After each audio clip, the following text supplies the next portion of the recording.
Η ασκήτρια Λαμπρινή Βέτσιου δεν έτρωγε και δεν έπινε τίποτε, αλλά έπινε γύρω στις 3 το μεσημέρι ένα κουταλάκι ζεστό νερό. Η ασκήτρια εν το κόσμο Λαμπρινή Βέτσιου Δρίβα από την Άρτσα, που κοιμήθηκε στις 17 Οκτωβρίου του 2002, προείπε σε διάφορους ανθρώπους τα όσα πολύ δύσκολα έρχονται για την Ελλάδα και τους Έλληνες. Η ασκήτρια Λαμπρινή σε όλη τη ζωή της είχε μονοφαγία και ξηροφαγία. Έτρωγε συνήθως ψωμί και ελιές. Στο τριήμερο της 40ης δεν έτρωγε και δεν έπινε τίποτε. Κοινωνούσε την καθαρά Τετάρτη και μετά συνέχισε την τέλεια νηστεία. Τις ημέρες που δεν έτρωγε τίποτε, έπινε γύρω στις 3 το μεσημέρι ένα κουταλάκι ζεστό νερό. Το συνηθισμένο φαγητό της ήταν μια πατάτα βρασμένη με ξύδι. Τα παιδιά της την πίεζαν να φάει, αλλά αρνιόταν και απαντούσε: «Μη στεναχωριέστε, δεν θα πεθάνω από την νηστεία. Η προσευχή είναι τροφή μου. Το σώμα θα το περιποιηθώ, γιατί είναι η κατοικία της ψυχής μου. Όταν ήρθε η ώρα, θα φάω, μην ανησυχείτε».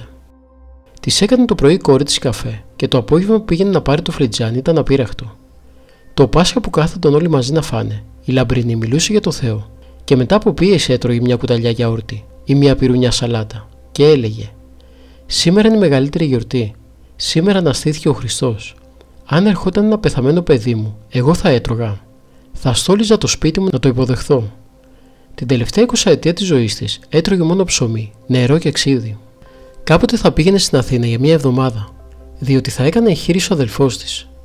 Μια γνωστή της έψινε ψωμί από καλαμπόκι και της έδωσε μια φέτα. Το δέχτηκε με μεγάλη χαρά, γιατί ήξερε ότι η γυναίκα αυτή χάραξε το σταυρό πάνω στο ψωμί. Όταν γύρισε από την Αθήνα, ευχαρίστησε τη γυναίκα που της έδωσε το ψωμί και της εκμυστηρεύτηκε ότι αυτό το ψωμάκι ήταν η τροφή της για όλη την εβδομάδα που πέρασε στην Αθήνα. «Έτρωγα λίγο κάθε μέρα και ερχόταν ο Κύριος και μου το αυγάταινε, δηλαδή μου το αύξανε». Πριν την κοίμησή της, για ένα διάστημα, αρκεί το μόνο σε ένα κουταλάκι αγίασμα, στο αντίδωρο και φυσικά τη Θεία Κοινωνία. Σε κάποιον που τη ρώτησε τι είχε φάει, απάντησε ότι έφαγε μόνο το αντίδωρο που είχε κρατήσει από τη Θεία Λειτουργία και ότι με αυτό ήταν χορτασμένη και θα την κρατήσει για κανένα 2 μέρες ακόμη. Αφού πάντρεψε τα παιδιά της από την ηλικία του 45 ετών, σταμάτησε τις αγροτικές εργασίες και αφοσιώθηκε στην άσκηση και στην προσευχή. Η ζωή της πλέον ήταν μια συνεχής προσευχή στο σπίτι και στην εκκλησία, όπου τακτικά πήγαινε και κοινωνούσε συχνά. Το καθημερινό τυπικό της ήταν περίπου το εξής: κοιμόταν μέχρι 2 ώρες το ημερονύκτιο, από τις 3 μέχρι τις 4:30 τη νύχτα. Έκανε κομποσχήνη γονατιστή και μεγάλες μετάνοιες. Έκανε όλες τις ακολουθίες κάθε ημέρα. Το μεσονυκτικό και τον όρθρο το διάβαζε με το αμυδρό φως από το καντήλ και με ένα κεράκι. Μελετούσε πολύ την Αγιά Γραφή και πατερικά βιβλία. Την ημέρα διάβαζε, έκανε την ακολουθία των ωρών και προσευχή. Σε όσους τη θαύμαζαν που μπορούσε και αφιέρωνε την ημέρα της στο διάβασμα, έλεγε πως χρόνος υπάρχει για όλους. Και μία σελίδα την ημέρα να διαβάζεις είναι αρκετό, αρκεί να γίνεται με πίστη. Όλα αυτά τα έκανε με ευλογία από τον πνευματικό της πατέρα Μητροφάνη, ο οποίος της είχε δώσει τον κανόνα της προσευχής.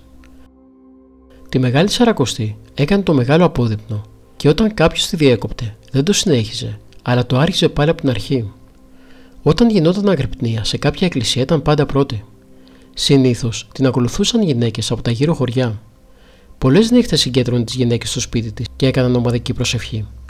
Από την ηλικία των 30 ετών έραψε ένα τρίχνο σάκο και το φορούσε κατάσαρκα σε όλη τη ζωή της, για άσκηση αλλά και για κακοπάθεια. Κανείς δεν το ήξερε. Για 54 χρόνια τον φορούσε και ποτέ δεν τον έπλυνε. Πριν από την κοίμησή της, άφησε εντολή στην κόρη της να μην το πλύνει ποτέ. Όσοι τον είδαν, μαρτυρούν ότι φαίνεται σαν να βγήκε από πλυντήριο και μοσχοβολά, δηλαδή ευωδιάζει. Παρόλο που ζούσε μέσα στον κόσμο, ο πόθος της για το μοναχισμό και την εκκλησία την έκανε να μετατρέψει το δωμάτιό της σε ένα μοναχικό κελί. Ό,τι χαρτάκι έβρισκε που είχε φωτογραφία κάποιου Αγίου, το κολλούσε στον τοίχο, δημιουργώντας μια ξεχωριστή ατμόσφαιρα. Δεν αγαπούσε τα χρήματα και ήταν ανάργυρη. Το μόνο που την ενδιέφερε ήταν να μπορεί να κάνει ελεημοσύνες και να βοηθά τον κόσμο. Όλη τη σύνταξή της τη μοίρασε σε ελεημοσύνες. Όταν τα παιδιά της επίσης της έδιναν χρήματα, τα διέθετε και αυτά για να βοηθά τους φτωχούς. Έλεγε στα παιδιά της: «Τα χρήματα αυτά που δίνω δεν είναι δικά μου. Πιάνονται σε εσάς, γιατί δικά σας είναι». Απέφευγε μάλιστα να πιάνει με τα χέρια της τα χρήματα, αλλά τα έπιανε με μια χαρτοπετσέτα ή με ένα κομμάτι ύφασμα. Και όταν πήγαινε να ψωνίσει, άνοιγε το πορτοφόλι τη χαρτοπετσέτα και έπαιρνε ο μπακάλις μόνος του. Από το σπίτι της έβγαινε τη νύχτα κρυφά για να μην τη βλέπουν και πήγαινε σε φτωχά σπίτια, άφηνε έξω από την πόρτα ό,τι είχε και έφευγε. Στο φούρναρ είχε δώσει παραγγελιά να εφοδιάζει με ψωμί μια φτωχή οικογένεια χωρίς να μάθει κανείς τίποτε. Το είπε στην κόρη της μόνο πριν κοιμηθεί και της άφησε παρακαταθήκη να συνεχίσει την ελεημοσύνη.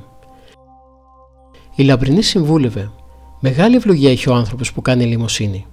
Όταν κάνετε ελεημοσύνη, δεν θα δίνετε αυτό που είναι για πέταμα, αλλά θα δίνετε για τον ξένο και το φτωχό το καλύτερο. Οι γονείς να μην στεναχωριούνται που δεν έχουν να αφήσουν περιουσία στα παιδιά τους, αλλά να φροντίζουν για την κατά Θεόν πρόοδό τους και τα υπόλοιπα θα τα τακτοποιήσει ο Θεός. Επισκεπτόταν αρρώστους χωρίς φόβος να κολλήσει κάτι. Αφού πολλές φορές κοινωνούσε πρώτα ο άρρωστος και αμέσως εκείνη, γιατί δεν φοβόταν το θάνατο. Αντίθετα, θεωρήσε πως θα την έφερνε πιο κοντά στο Θεό. Κάποτε πήγε να προσκυνήσει τον Άγιο Σπυρίδωνα στην Κέρκυρα με ένα παιδάκι που το είχε βαφτίσει, χωρίς να έχει μαζί της χρήματα. Όμως με τη βοήθεια του Θεού πήγαν και γύρισαν, χωρίς να του ζητήσουν χρήματα, ούτε το λεωφορείο, ούτε στο καράβι. Η γιαγιά Λαμπρινή αγαπούσε πολύ τον Χριστό, αγωνιζόταν περισσότερο από μοναχή, προσευχόταν συνέχεια και μετέδιδε τη θεία χάρη. Πολλοί πήγαιναν να τη δουν, να τη συμβουλευθούν και να ζητήσουν την προσευχή της. Ολόκληρα λεωφορεία σταματούσαν στο φτωχικό της. Δέχονταν όλους τους ανθρώπους αδιαμαρτύρητα. Πολλές φορές χωρίς ούτε μία διακοπή στη διάρκεια της ημέρας. Οι επισκέψεις στο σπίτι της ήταν καθημερινές. Δεν υπήρχε ωράριο. Ο καθένας ερχόταν όποτε ήθελε και έφευγε όταν ήθελε. Δεχόταν τους πάντες αγόγγιστα. Όταν ήταν μόνη της, διάβαζε ή προσευχόταν. Για να ξεμουδιάσει έβγαινε και έκανε περίπατο, όχι στο χωριό, αλλά στον κήπο με τις πορτοκαλιές, και έλεγε την ευχή: «Κύριε Ιησού Χριστέ, ελέησόν με». Ο λόγος της ήταν πάντα για την υπομονή. Έλεγε: «Εμείς οι χριστιανοί θα περάσουμε εδώ μεγάλες δοκιμασίες, ακόμα και μέσα στην ίδια την οικογένειά μας. Θα πρέπει να δείχνουμε υπομονή, αγάπη και να κάνουμε ελεημοσύνες. Σε όσους είχαν οικογενειακά προβλήματα, τους παρακαλούσε να μην διαλύσουν την οικογένειά τους. Ο πειρασμός σας βάζει», έλεγε. Σε νέους που την επισκέπτονταν, συμβούλευε: «Αποφάσισες να παντρευτείς. Θα κάνεις υπομονή και όχι μία, αλλά πολλές. Να εκκλησιάζεστε τακτικά, να εξομολογείστε, να κοινωνάτε και να προσεύχεστε. Όταν κάνετε αυτά, θα πάτε κοντά στο Χριστό και θα χαίρεστε για πάντα». Αν και δεν είχε σπουδάσει, όμως διάβαζε πολλά πνευματικά βιβλία, τα κατανοούσε και τα εξηγούσε. Άνθρωποι εγγράμματοι, ακόμη και καθηγητές πανεπιστημίου, πήγαιναν να ακούσουν τη γιαγιά Λαμπρινή. Την είχαν σε ιδιαίτερη ευλάβεια, γιατί η ζωή της ήταν τελείως δοσμένη στον Χριστό, αλλά και γιατί έβλεπαν να ενεργεί η θεία χάρη μέσω αυτής θαυμαστά έργα.